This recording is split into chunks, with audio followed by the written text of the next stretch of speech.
Oh, man, Sherrone Moore needed that. Next on this week's episode of Michigan Podcast. But there's going to be one team that's going to play solely as a team. No man is more important than the team. No coach is more important than the team. The team, the team, the team. Looks deep for Anthony Clark. Waits for it. Gets caught. They said you can't be Ohio State. Now what?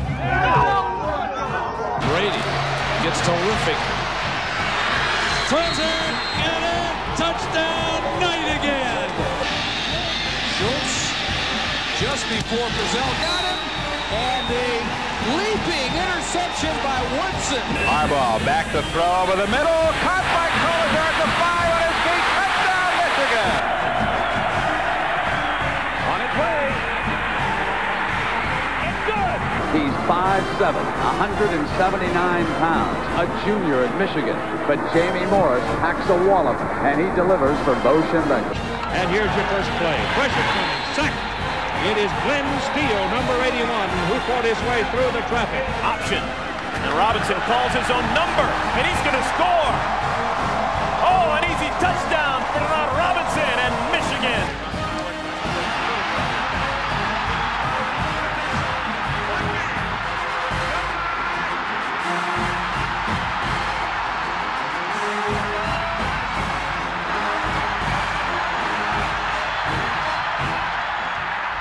Win it.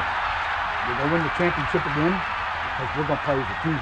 And when we play as a team and the old season is over, you and I know it's going to be Michigan again. Michigan.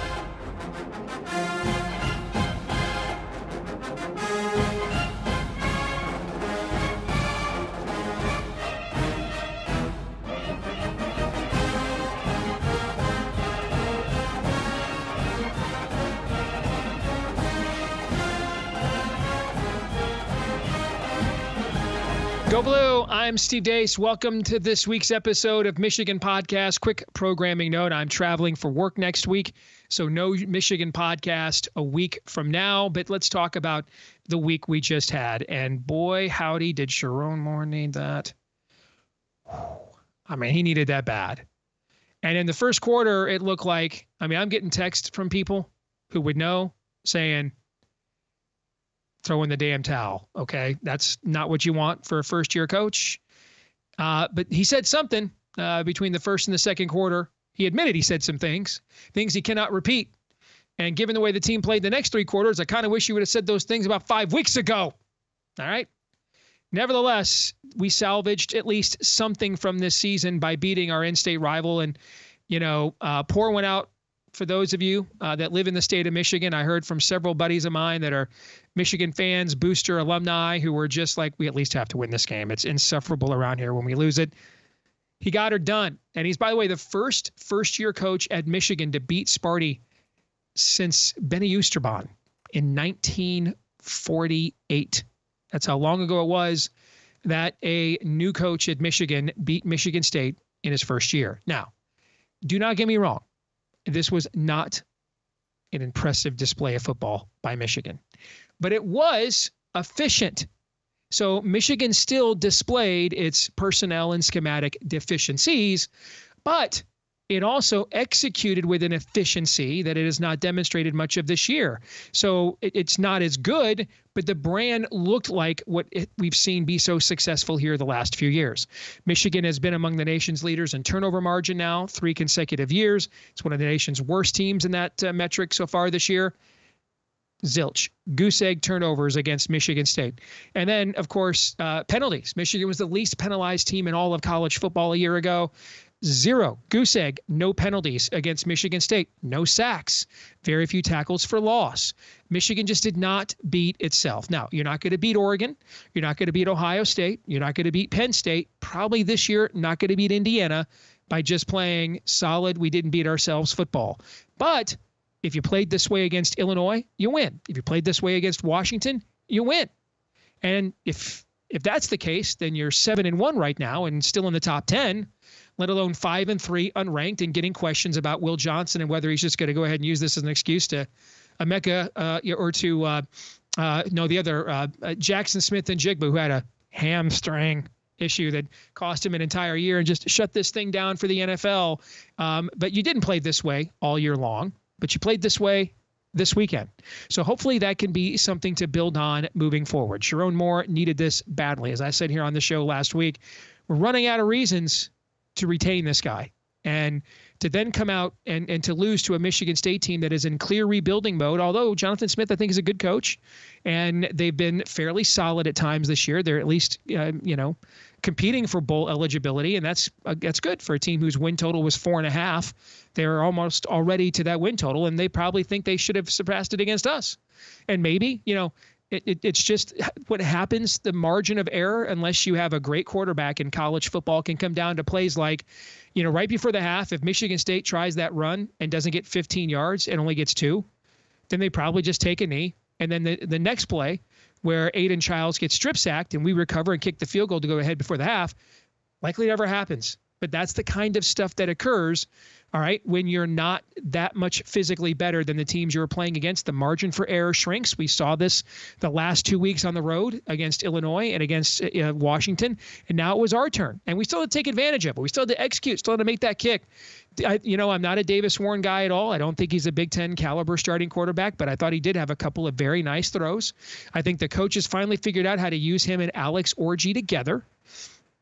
So this all but guarantees bowl eligibility, which I guess means instead of just a complete fire everybody season, it's just going to be a trash season. So there's that. But if you were only going to go 6-6, this had to be one of them. If you're Sherrone Moore, you needed this one bad over the in-state rival, and he got it. Now, what does it mean moving forward? We'll see. Number 1 team in the nation comes to town. This is the biggest underdog at home Michigan has ever been. I've been able to verify that's at least since 1985. But given how good Michigan was in the 80s and the 70s, and that's how far back odds go for college football, I'd be really surprised that Michigan was more than a 2-touchdown underdog as it is against Oregon. The previous record, both came against Ohio State, 12.5-point underdog in 2017. Michigan had the lead in that game in the second half. And then 2009, also against Ohio State, also 12 points. Michigan never really threatened in that game, kind of hung around, but Ohio State was pretty much in control most of the way. So this is historic, and there's still a lot of great players on this Michigan team, a lot of guys whose names are getting called on the first night of the NFL draft next April in Green Bay. So if I'm Dan Lanning, I'm concerned that Michigan kind of got resurrected at least a little bit. I probably would have preferred that Michigan loses to Michigan State but beats Illinois. And that way, there's a lot of questions and a cloud around the program losing to your in-state rival. But now, since the situation was reversed, you got to think Michigan's got a little juice. Now, how much that'll matter against Oregon, I don't think a secondary without Will Johnson has much of a chance to cover those receivers. And even with Will Johnson, probably isn't going to do great covering those receivers. Oregon's defensive front, I think, against our offensive line is not a good matchup. And Michigan State ran the ball exceedingly well against Michigan on Saturday night. If anything, Sparty didn't run the ball enough. So, Oregon's offensive line, yes, I think is certainly better than Michigan State's. So there aren't a lot of matchups here that I think favor the good guys, but at least for 1 week,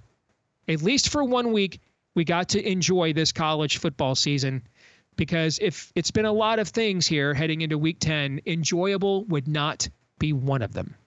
All right, let's find out what our Bucknut friend Mark Rogers thinks of all this and more, including his team's big game against Penn State Saturday, next.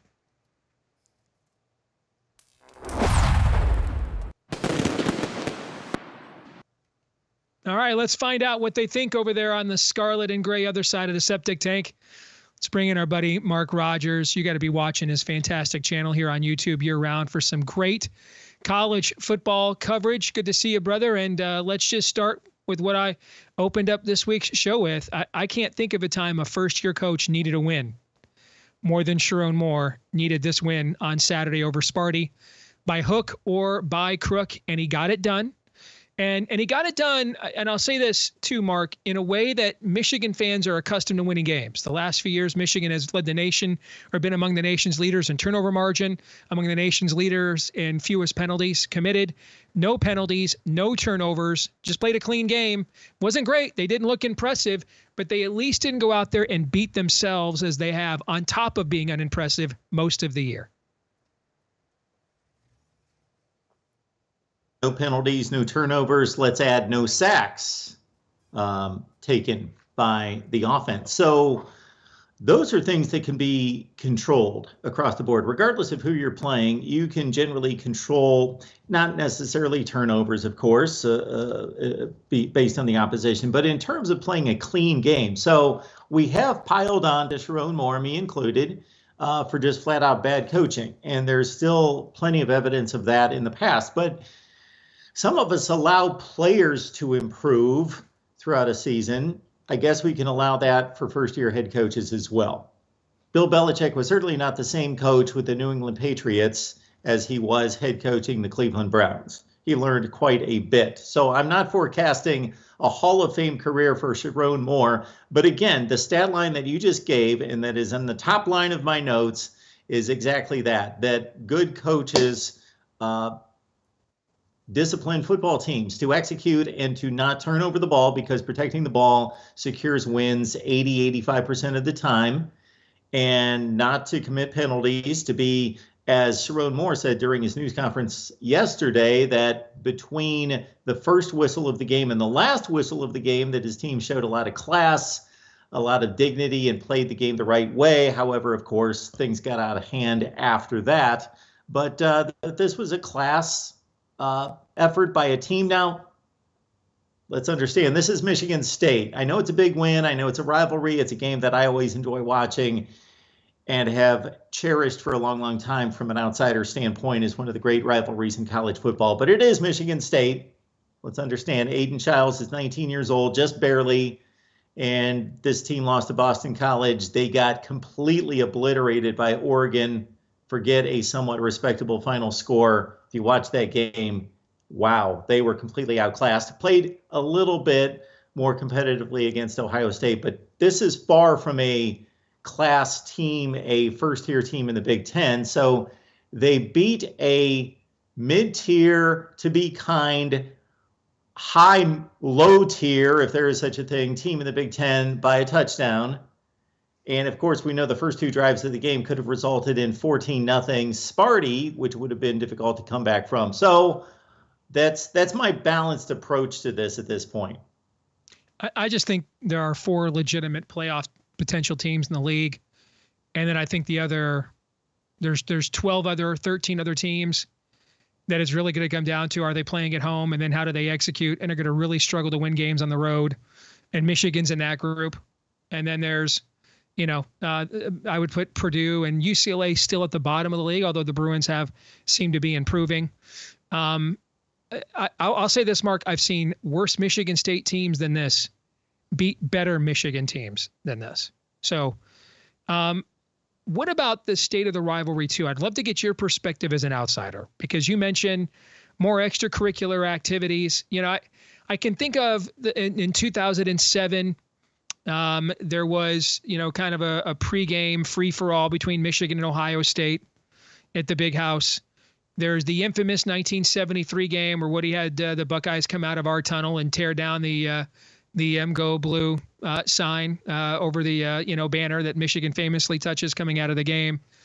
But beyond that, I remember the conversation you and I had a few years ago when one of our captains took J.K. Dobbins' shoe off or something, if I remember right, or tried to untie a shoe or something. And I'm like, that is beneath the dignity of this rivalry, not to mention Michigan football, just total douche move, garbage. By and large, I just don't recall that kind of on the field stuff and after the game stuff where Michigan and Ohio State is concerned, as what we're seeing now become, a rite of passage here with Michigan State and Michigan. And there's some talk on the Michigan side of this just needs to be removed as a protected rivalry at this point. The league, by the way, came out with a statement right before you and I were taping saying they looked into it. They don't think any further action is is needed, nor can they discern from the video what was even going on there. But what do you think? It just seems as if this thing has gotten increasingly toxic, this in-state rivalry here, going back to Mike Hart's little brother comments, and then Mark D'Antonio, from a strategic standpoint, rightfully milked that for all that it's worth. And you know, he had the ridiculous comments that the MSU AD made last year that his players, the safety is at stake. I mean, it's just, there's an increasingly call for some form of a pause button on this series to let it just kind of smooth out for a few years. What's your take on that? I tend to really run from those type people that make those kind of decisions, that run from problems. Address the issue. Don't try to hide it somewhere. Address the issue. We have way too much of that going on in society. This is how we address issues. We try to circumvent them in some way instead of addressing them. So I do not agree with that at all, that there should be football matchups based on some type of conduct issue. No, deal with the conduct. Don't adjust the schedule. The schedule should be the schedule and should be determined based on the model that's given to these teams. And Michigan State need to play every year. They're rivals. They're in-state rivals. In terms of how would you address it then? What would you suggest? How would you address it? Well, do we have anything other than these two incidents in the last 3 years? The last two times they played at Michigan, correct? We had this after the game, which I actually have not seen this incident. I only heard about it. I did not go back and watch it and remember, of course, the tunnel incident from 2 years ago. But these are the two incidents, correct?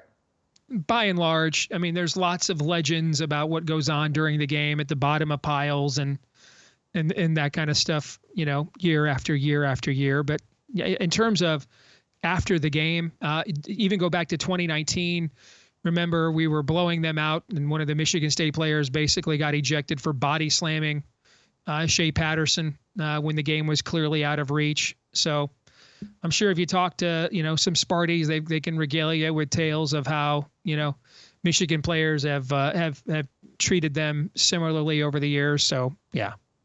It sounds like the people that suggest that would be suggesting that you raise the speed limit in the state of Georgia to 150 miles an hour to accommodate Georgia football players. That's not how you handle situations. Fair. That's fair. Okay, let's talk about where this program goes from here, because this actually was a big week on the recruiting trail for Michigan. Michigan signed its highest, or got a commitment from its highest rated offensive line commitment in, I mean, I'm trying to think of the last time we got an offensive line commitment as rated as high as Andrew Babalola, and I cannot think of one. He, I think, is like the 5th top 100 recruit that Michigan has a commitment for in this class, which is more than it did the previous 2 classes combined. What's kind of been the worst kept secret in Michigan recruiting circles for the last couple of weeks has now gone public with the Bryce Underwood thing. And let me just say, and I know this for a fact, the Dave Portnoy thing is not involved in Bryce Underwood in any shape or form. That's a separate thing going on there. Okay.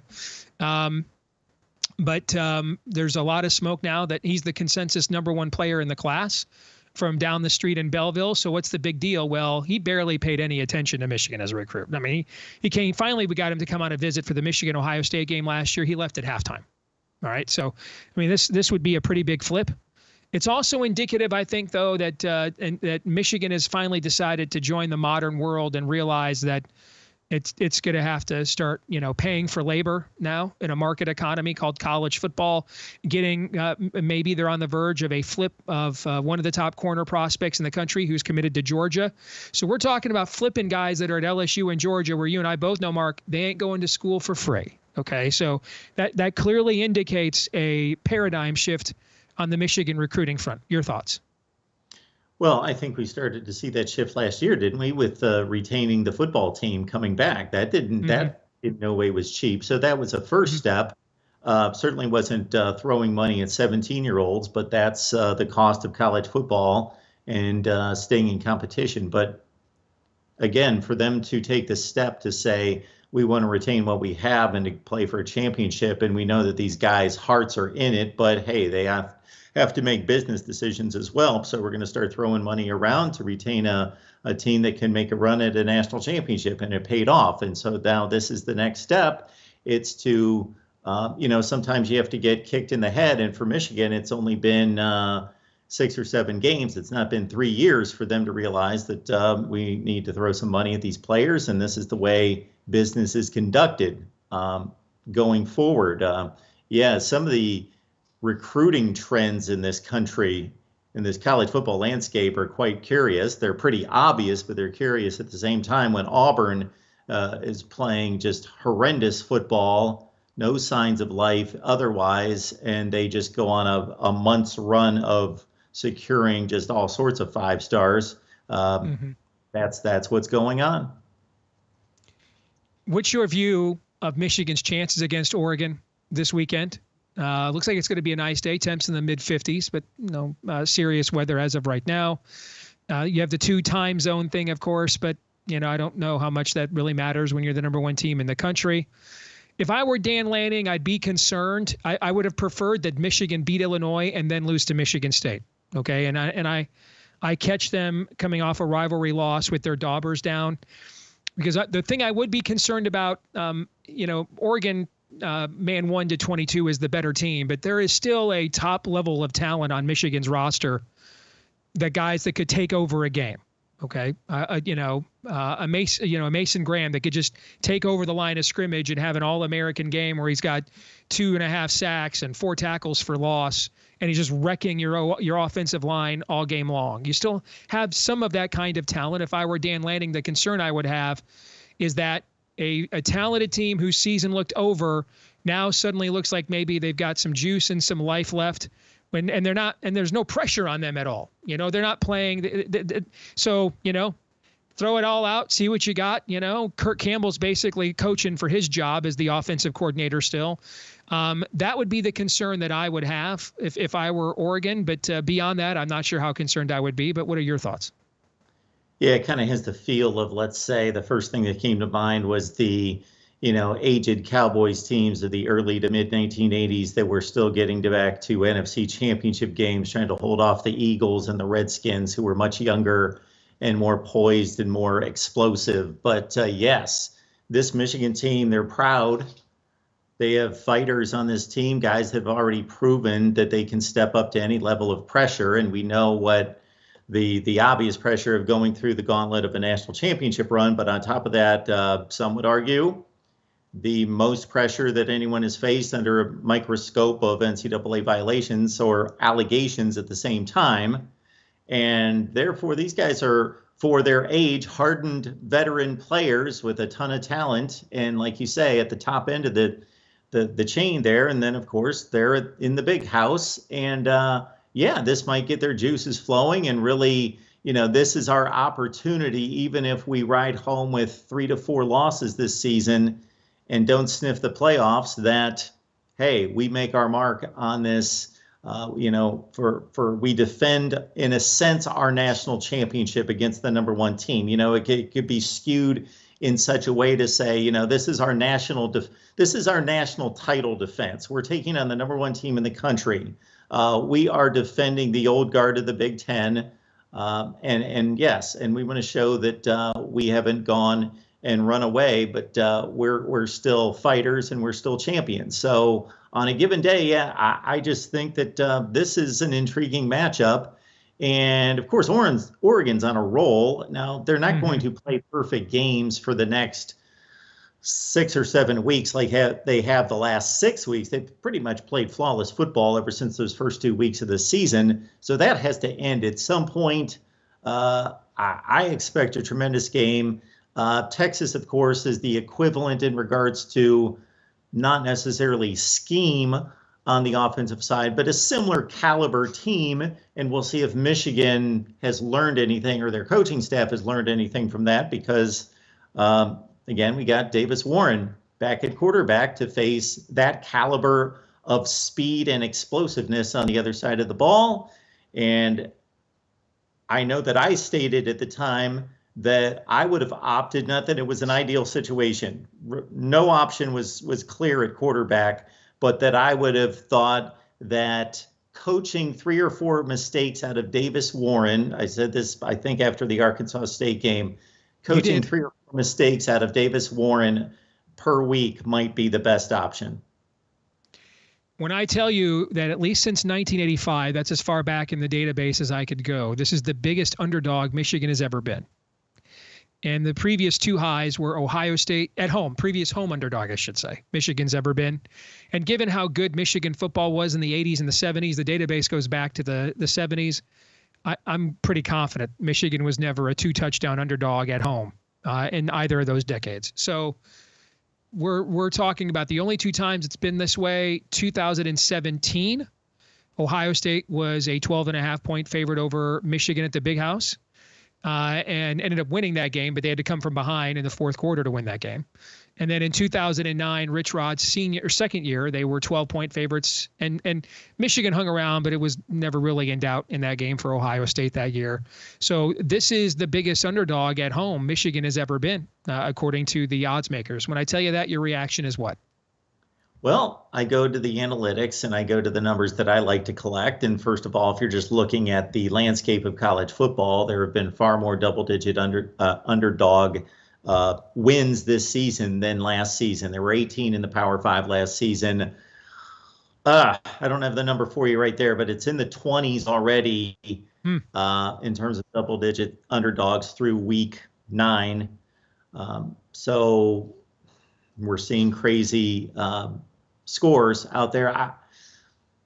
I think Michigan has more than a puncher's chance in this game. You do? And, okay. Oh, absolutely, I do. I think that, if Oregon's on top of its game, and Oregon has been wildly impressive. Like, I thought 3 weeks ago I was kind of shunning off the Ohio State loss there. I was kind of pushing back on, well, They played well. They only lost by 1 point. They had the game in field goal range. But after what we saw in Columbus this week, there was a decided gap right now. Not that it can't change between these 2 teams, Oregon, Ohio State right now. Oregon is just playing. They're playing better than anybody in the country. But there are ebbs number 1 season. Yeah. Final thing then, since you mentioned Ohio State, I'd be remiss, and we've only got 31 more days to remind you guys it's been over 1,800 days since you last beat us on the field. So we're gonna have to milk this for as much as we possibly can as Michigan fans between now and November 30th when we find out for whom the bell tolls. Okay, but big game this week. It's Big Ten game of the year for Ohio State and the Big Ten part due. The first one was at Oregon. The second one is the Penn State game here on the road at Happy Valley. And I'm just, I know there's a lot of discontentment, man, after that showing against Nebraska last week. There were concerns about the offensive line coming in. You go back to the Big Ten camp tour, and Jerry DiNardo basically said this looks like an NFL team everywhere except at the offensive line. And now Ohio State's left tackle is out for the year. The backup really struggled last week against Nebraska. Now he's hurt. And you're going up against maybe the best pass rush in the entire Big Ten, what Penn State brings off the edge. So, on the other hand, this has been the game that consistently, whether it's against guys in scarlet and gray or winged helmets, that James Franklin has not been able to win in this league since he's been here. So what's your read of Ohio State at Penn State? And it's not a whiteout, but a big noon Saturday. So that's an advantage there for the Buckeyes. So what's your read of where things are at with your team heading into this important game where if Ohio State loses, then you're out of probably the Big Ten, getting to the Big Ten championship game. And now you're scoreboard watching for one of the last few spots in the college football playoff down the stretch as well. Yeah, this is a serious time for the Buckeyes. I think if you look at the Nebraska game, everywhere on the field, Ohio State was superior and played at least a decent, solid game, if not an exceptional game. The playmakers made plays when they had the opportunity. Will Howard's playing extremely well. People pick out the 1 or 2 mistakes he makes a game. But again, he's a college quarterback. That's what they do. The defense was not dominant. I will not sell the defense as being dominant, but they gave up 17 points. They had a 4th 4 plays inside the 5-yard line to make a goal line stand that was key in this game. They played extremely well. They shut it down in the fourth quarter when they needed to after giving up the lead. Like, they played well all over the place. That just accentuates how important the offensive line is. And at that left tackle position, once that became like when you're watching a football game and your eyes are immediately drawn to one position on the offensive line over and over because that guy's just being thrown 3 yards in the backfield, and it's just wreaking havoc, blowing up plays, like that is a serious issue, of course, and it did not allow them to run their offense. I don't believe in any way Travion Henderson and Quinshon Judkins have dropped from being what I consider to be the best tandem in all of college football, and they averaged 2.7 yards per carry in that game. And that's not on them. And when you are hamstrung in regards to calling a game, so Chip Kelly has to figure out, okay, what I can't call the deep drop, the 7-step drop. I can't, and not that they take it from center anymore, but you know what I mean, taking those 8-9 routes downfield, can't do that with regularity, and that's where they burned Nebraska. They had a huge play that started off the last drive that scored the touchdown because they did get some time for Will Howard on that play, and then, of course, they had the Jeremiah Smith 60-yard play for a touchdown. But that's how the offensive line is just, to me, by and large, for any team, is the most important position. It's the most important assistant coach's position, and that's drawing to attention what you brought up at the beginning of your question, is that for as great as the recruiting has been at Ohio State, that you really have nothing to complain about. The metrics would tell us if we recruited and laid out the rankings per position, you know, it's top 3 to 4 in the country everywhere, but offensive line, it might be top 20 to top 15. And even though that's a developmental position where you can do what Wisconsin did for years and maybe get a 4 and a 5-star once in a while, but basically develop 3 stars, they've done neither at Ohio State, and it's showing up. And if this whole thing gets derailed by a couple spots along the offensive line, wow, there should be hell to pay somewhere. There will be if that happens. Yeah, and there will be. I'm kind of hoping you guys win this weekend, because if not, then you're out of the Big Ten race, and then you have nothing to play for the following weeks. You got every incentive to hang 100 on us over Thanksgiving weekend. On the other hand, if you're still in the Big Ten race, you may take it at least a little bit easy, only hang 50, and then let us off the hook in the second half and be merciful, which we would all appreciate over the holiday weekend, Mark. Nebraska's not as good as Michigan. You guys should take some serious hope from that game. Now, we'll see how they adjust to the offensive line situation and if they can address that effectively. But Nebraska, when you think about this team and how they played offensively against Rutgers, Indiana, and the fourth quarter and overtime against Illinois, they were awful. This is not a good offensive football team in Nebraska. And so what Ohio State did on defense was serviceable, but it wasn't dominant. So to stick around with Nebraska and barely win at home, that's, usually I need 2 of those type games to say, okay, this is a trend, it's a concern. But I'm giving this a little bit more relevance than I would normally. Good to see you, brother. Thank you very much, as always. No show next week, by the way. We're off next week, just so you know. All right? Good, Steve. Thank you. Thank you. This week's X-Poll results, we asked you what one word best sums up your reaction to Michigan's 24-17 victory over Sparty. 40% of you said, "Lil bro," quoting Colston Loveland there. 34% of you said, "Whew," that's where I was. 19% of you said, "Meh." 7.3% of you, God bless you, I want you to be my boss. You said season saved. If that's your standard, I want to work for you. All right. That brings us to our feedback of the week. And we go to What You Mad Bruh, who says, "What are you smoking, you balding walrus?" I love your spelling of walrus there, by the way. I am the walrus, just so you know. But what are you smoking, you balding walrus? Just a joke of a peasant team that got lucky. If this was in East Lansing, your whole program would get belt to ass. Cope, you joke. Go make a podcast how your team still sucks. I just did. So thanks. Appreciate it. Thank you. Another satisfied customer here on Michigan Podcast. Don't forget, you can like, rate, subscribe. Am I balding still? Yeah, probably. Can I interject something? Can I interject something real quick? Of course you may. We had Aaron, that Spartan fan on Bigger 10 last week. I'm not trying to pick on him. Are they all like this? No comment. No comment. Like, rate, subscribe, share, 5-star review. All those things help us to, whether it's right here on YouTube or on iTunes or elsewhere, it helps the algorithm to hunt down more Michigan fans just like you, and we greatly appreciate when you do that. You can also make sure to leave us a 5-star review. I said that already, didn't I? Oh, follow us on Twitter in between episodes as well, at Michigan Podcast there on what's now known as X. All right, for Aaron McIntyre, normally silent during this segment because he hates Michigan like many Spartans do. And then for myself, I am Steve Dace. We'll see you in 2 weeks right here on Michigan Podcast. Until then, go Blue.